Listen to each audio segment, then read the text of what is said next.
Hey everyone, it's Lindey. Welcome back to my channel. Today I wanted to talk about how to pay your bills as an entrepreneur. So now at first glance, this topic kind of does seem like a no-brainer, how to pay your bills. But when you think about it, when you're an entrepreneur, it's a little bit more tricky to know exactly how to pull money out of your business, when to pull money out of your business. And there really is this level of uncertainty to knowing exactly how to pay your bills when you're running your own business. When we work for someone else, we punch in, we punch out, we expect a paycheck at the end of the pay period, and whatever money we have to deposit into our bank account, that's the money that we typically use to pay our bills. However, when you are your own boss, when you are running your own business, all of the money that you take in is not just yours to spend personally. You have to worry about your business expenses as well. And so it starts to become really tricky. There's a lot of muddy area around how much of that money you should be spending for your personal life and paying your household bills versus how much of it should be going back into your business, because if you overspend on one side, there might not be enough money to operate your business. And if you can't successfully operate your business, then less the money comes in, less the money you have to pay yourself. You can see how this really starts to become complicated. Now, this is something that I have recently been learning for myself over the last 6 months or so.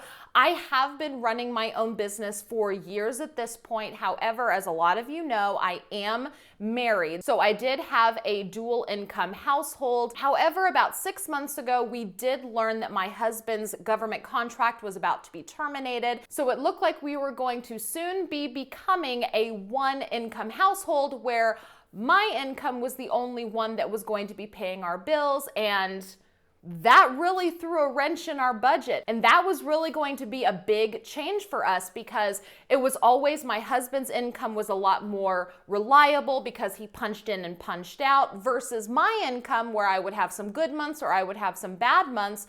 And we were able to supplement all of our bills based on whichever income was better. But then over the last 6 months, that entire dynamic has just been completely thrown out the window because there's no longer a punch in and punch out job. And over the last 6 months, we've had to completely restructure how we pay our bills because our income dynamic has changed so much. And in having to do that, it's really opened my eyes to this entirely different world of how entrepreneurs pay their bills. And if there's no guarantee of a paycheck, if you're not punching in and punching out of a job, well, it makes everything a lot more complicated. So in today's video, I wanted to go over everything that I have learned over the last 6 months of paying my bills as an entrepreneur. Today's video is also sponsored by Skillshare, and later in the video, I will tell you how Skillshare's platform can help you better educate yourself on budgeting, bookkeeping, and growing your home business. If you've watched some of my other videos, you might have heard me mention that I consider one of the biggest mistakes early on in my business was not reinvesting profits and instead taking too many profits out of my business, because the act of doing that kept me from growing my business because I only ever had the same amount of capital to work with. So my business was very stagnant very early on. I wasn't able to grow it in order to pull more profits out. I was always spending a little bit in order to make a little bit. So if I knew then what I know now, I would have just reinvested 100% of my profits back into the business for sourcing more inventory and just overall growth, because the faster you can grow your business, the more money you can potentially make, which means more money you'll be able to pay yourself. And so I wanted to start this entire conversation with saying, if you are still in the very, very beginning stages of starting your business, I would highly discourage you from pulling out your profits too early on. Something else that I wanted to bring up before I go any further is the importance of having separate bank accounts for your business and your personal. Now, you don't need to go out and get a business bank account. It can be two separate personal accounts, but the importance of this is making sure that your business funds are separated from your personal funds. This is really important, not only for taxes, but it's also important for tracking all of your business income and all of your business bills, because in the very beginning, that was something else that I learned. When you have everything in one account, it makes it a lot more confusing to track everything. You're not exactly sure what money is business, what money is personal. Everything is intermingled. It's a lot harder to track. So make sure that all of those funds are separated. Not only is this completely necessary for tax season, but it's going to make the entire process of paying your bills a lot more simple when you have a designated area for all of your business funds and all of your personal funds. Okay, now that we got all of that out of the way, let's talk about business expenses and paying our bills. As I've said before, all of the income that you get from your business is not automatically spendable, especially when you're running an online store and you have to buy shipping supplies, pay fees, buy inventory. There's a lot of expenses with running an online store. So all of the money that you get in, you need to be very, very careful how you're spending it, because if you don't keep enough money set aside to pay certain fees, buy supplies, or replenish inventory, then you're not going to have money to conduct business. And if you can't conduct business, you're not going to get any income. So one of the things that I have found a complete necessity for making sure that you are able to successfully maintain your business while still pulling out profits is I like to have a cushion or a buffer of a set dollar amount in my business account. And now, of course, I cannot give you a magic number. This is going to depend on your own business and your own personal preference. So I'm just going to use an example of $10,000. So the amount that you feel you would need to have in your bank account could be more or it could be less, just depending on the size of your business, how many business expenses you have every single month. But I'm just going to use the example of $10,000. So if my business requires $10,000 in liquid assets to run my business month over month, to buy pallets of inventory, pay fees, buy shipping supplies, pay my assistant. There might be all of these things that I have to worry about paying every single month, and $10,000 always being readily available in an account might be the magic number for me. So every single month, when the month begins, I want to make sure that my business account has $10,000 in it. And then whatever I choose to pay myself as a salary might be everything over that $10,000 mark. And so now this is how that business bank account is going to function. When the month begins, I have that set dollar amount in the account. And so as the month progresses, the amount goes down, it goes up, it fluctuates depending on how my business is running. It might go down if I pay bills or if I buy inventory, and then it goes up as things sell and deposits are made. So throughout the month, that $10,000 balance is fluctuating up and down. Now at the end of the month, let's say that the balance is now sitting at $14,250.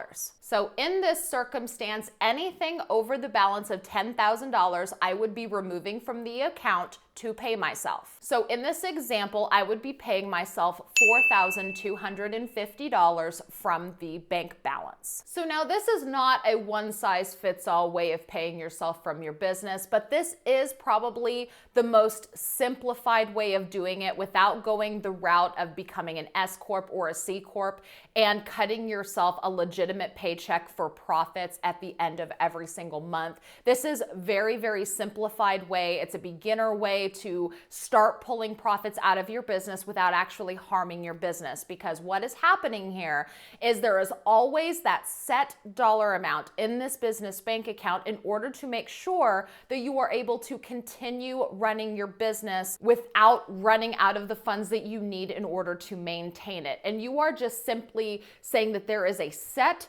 dollar amount in this bank account and you are only paying yourself the excess at the end of the month. So it's not necessarily about taking out all of the profits from the items that you sell. It's more so about taking out everything that's in addition to that set dollar amount that you deem necessary for running your business. And in my experience, that is the most simple way of paying yourself without running out of money to operate your business. And this is the exact same same way that I operate our personal bank account as well for paying all of our household bills. The bank account where almost all of our household bills comes out of, there is a set dollar amount that I have in that account, and that set dollar amount is based off of 1 full month of our household bills. And I have found that having 1 full month of your bills as a buffer in that checking account is extremely important, because if you have a bad month, you don't want your bills to get behind. So when the month first begins, there is enough in that account to pay all of our bills, regardless of any deposits that are about to come in. So for example, if the total of all of our household bills every month is around $5,000, I will make sure that a $5,000 buffer is in that checking account at the start of the month. And so any money that I transfer from the business account as overage, I will still transfer into that account, even if there is still that $5,000 balance in the checking account. I am a huge fan of having a cushion. I do not work off of a zero-based budget. A zero-based budget might work if you are working a traditional 9-to-5 job and you can rely on a paycheck to be a certain amount every single month. But when you are an entrepreneur and your funds fluctuate depending on performance and sales, I do not like running off of a zero-based budget, because if I have a bad month, I still need to make sure that all of the bills are paid. And if there's already enough in the personal checking account to cover the bills when the month begins,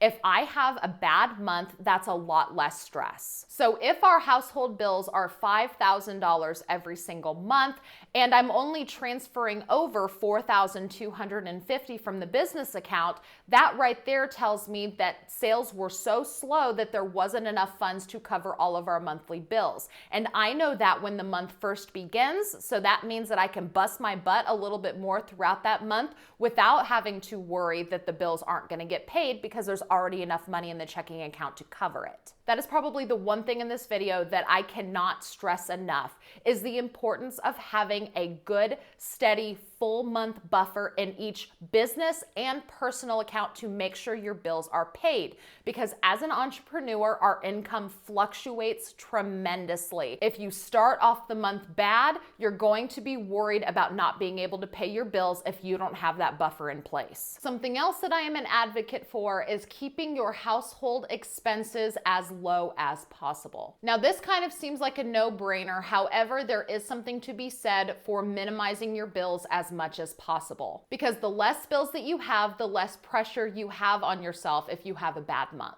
So let me give you some examples of what we did to minimize our bills even more than they already were. We ended up canceling our $120 cable bill, and we went with Sling instead for only $35 a month. We changed our cell phone provider from Verizon to T-Mobile, and that saved us about $90 a month. We also opened a secondary checking account just for our utility bills with a set dollar amount of a buffer in order to compensate for those months where the electricity or the gas bill might be higher than another month. So how this works is every single month we transfer the same amount of money in there for our utilities, regardless of how much our bills are. And the reason why this helps is because if there's a month where our gas bill or our electric bill is significantly higher because maybe it was really cold or really hot outside and we had to pay some higher energy costs in order to heat and cool our home, we are not having to pay a higher bill that month because we have been steadily putting money into this account, and so there's plenty of funds there to overcompensate for whatever balance we typically pay. So if we're always putting $300 in this bank account, even when the bills are low, if we get an astronomical electric bill of $400, for instance, we don't have to worry about paying $400 just for electricity because there's still enough money in that account to cover the overage from the $300 that we routinely put into that account. Hopefully I explained that utility account structure in a way that was easy to understand, because I don't feel like I made any sense. Hopefully it did. But that utility account really does come in handy because we don't have to worry about having, a high utility bill one month. We just pay the same amount into that account every single month, and there's always plenty of money there to pay for the bill regardless if it's high or low. We also keep our debt very, very low. We do not carry balances on our credit cards, and we do not have car payments. That really helps without having to stress over paying interest payments. Now, there is something to be said about using credit cards for business expenses. So I don't like the idea of telling you guys to go use a credit card to operate your business, because that is a very, very fast way to run your business into the ground if they are not used responsibly. But one of the ways that I have personally used credit cards in the past is I would use credit cards to make retail arbitrage purchases, and it was a card that I would get rewards or cash back on, and I would turn around and I would use those rewards or cash back to buy shipping supplies for my eBay store. Because the money that I was spending on the credit card was retail arbitrage inventory purchases that were going to be made anyway. I just used the card instead so that I could get the rewards, and then I would use the rewards to buy shipping supplies. So it was like getting free shipping supplies for my eBay store. But the important part of this is making sure that you pay off the balance every single month. Otherwise, you'll have a bunch of interest payments. And interest payments aren't even the scariest part. If you have too high of a balance on your credit card, that's more obligation, more bills to pay, and it's a really easy way to get in over your head and drown in your business. So if you do choose to use credit cards in your business, make sure that you are using them responsibly, you're utilizing rewards, you have a plan, and you're paying them off every single month in full. Now let's talk about paying taxes. Everybody's favorite topic. So every single dollar amount that you have come into your bank account is not 100% yours. When you are self-employed, you are still responsible for paying your income tax. Now, when you go work a traditional job and you have a paycheck deposited into your bank account, the taxes are already removed and the money that you deposit is yours to keep. However, that's not the case when you're an entrepreneur. You get all of the money up front, but you are expected to pay your taxes on top of that. So whether you pay your taxes quarterly or you pay them once a year, you want to make sure that you have a separate savings account to hold the funds to pay those taxes. Because if you just spend all of your money freely and then you end up getting a large tax bill, you're going to feel the pain of having to pay it without having the money already set aside. So I like to have a separate savings account where I keep all of my funds that I intend to pay for my quarterly taxes, and I set aside roughly 20% of those funds. So for every $100 that my business brings in, I'm transferring $20 into a savings account for paying taxes. Now, I do have quarterly tax estimates set up through my CPA, but that doesn't mean that you might not still owe at the end of the year, because that's exactly what they are. They are estimates. It is an estimated payment based on the previous year's performance. And so if you do better than they expected you to, you have to pay more. If you do worse, then you've overpaid and you'll get a refund. So just to be safe, I like to transfer a little bit more into that savings account than my quarterly estimate states, because I want to make sure that I don't get a surprise tax bill that I was unprepared for. So in addition to setting money aside and saving for your income taxes, you might also consider setting money aside for investments and retirement. This is really important because as an entrepreneur, you don't have a company that has a 401k set up for you. There's no employer match. It's all up to you. So don't forget to take care of it, because later in life, you'll be thankful you did. Something else to consider if you're wanting to be a full-time entrepreneur is the idea of private health insurance. So this is something new that we are really having to tackle these last 6 months, and that's private health insurance. We've always had health insurance through my husband's employer, and we are learning that private health insurance is a lot more expensive, because when you purchase your health insurance through an employer, they are paying a portion of it. And when you are self-employed and you're looking for health coverage, that is also all on you. There's no employer that's helping you pay the other portion of the premium. There's no big corporate discount that a major insurance company is giving. It is all on you, and it is expensive. So if you are looking to become a full-time entrepreneur, that is something else to consider. If you are needing health insurance, which all of us do, make sure to get some estimates so you know how much of a premium you're going to be expected to pay. If you have more interest in learning different ways of saving money, creating a household budget, or learning a little bit more about how to do business bookkeeping, Skillshare is sponsoring today's video. If you're unfamiliar with Skillshare, it's an online learning community that hosts over 20,000 classes in all different kinds of topics. So if you're wanting to learn different tricks on saving money or developing a household budget, or if you need some help with your bookkeeping, there's lots of classes on the Skillshare platform to help you with that. A Skillshare membership is also really affordable. It's less than $10 per month, but because Skillshare is sponsoring today's video, the first 1,000 people to click the link in the video description will get a free trial of the Skillshare Premium membership. I really liked this beginner's accounting course that was posted by Larry Aiello. I really liked it because it's really super easy to comprehend information. He goes over things like chart of accounts, financial statements, bank accounts, hiring help, and payroll. So it's a lot of information that's really easy to digest for beginners. Thank you again to Skillshare for sponsoring today's video and gifting 1,000 of my viewers a free trial on the Skillshare site. And thank you guys again for watching. If you like this video and videos like it, please do give it a thumbs up. That lets me know that you appreciate this kind of content. Don't forget to check the video description down below. I'll put a lot of useful information in there, as well as that link to sign up for a free trial on Skillshare site. Leave me any questions or comments down in the comments below, and don't forget to subscribe if you haven't already, and ring the notification bell. That way you're notified whenever I post a new video. Thank you guys again so much for watching. I will see you with my next video. Bye-bye.